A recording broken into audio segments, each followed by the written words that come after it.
بسم اللہ الرحمن الرحیم۔ ادغام کہتے ہیں ملانے کو یا داخل کرنے کو۔ سب سے پہلے میں آپ کو بتاتا ہوں کہ ادغام کون سے حروف میں کیا جاتا ہے۔ ادغام 6 حروف میں کیا جاتا ہے، یا را میم لام واو نون۔ ان کو ملایا جائے تو حروف یرملون بنتا ہے، یعنی کہ 6 حروف یرملون، یا را میم لام واو نون، ان 6 حروف میں ادغام ہوتا ہے۔ ادغام کا مطلب ہوتا ہے ملانا یا داخل کرنا۔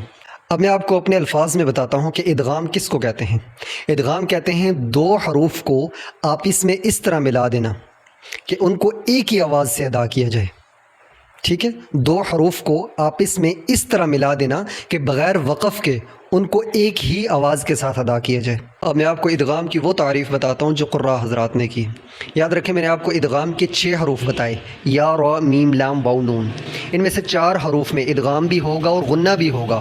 وہ 4 حروف کون سے ہیں؟ یا میم نون واو، ان میں ادغام بھی ہوگا اور غنہ بھی ہوگا، جبکہ لام اور را میں ادغام تو ہوگا لیکن غنہ نہیں ہوگا۔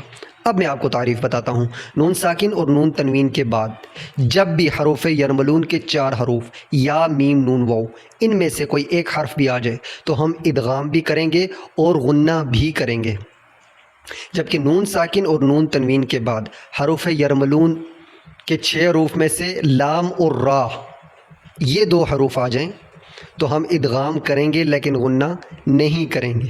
امید کرتا ہوں آپ کو یہاں تک صحیح سمجھ آ گیا ہوگا کہ ادغام کسے کہتے ہیں۔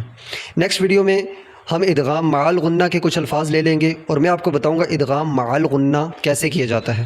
ادغام بلا غنہ کے کچھ الفاظ لے لیں گے اور میں آپ کو بتاؤں گا ادغام بلا غنہ کیسے کیا جاتا ہے۔ جزاک اللہ۔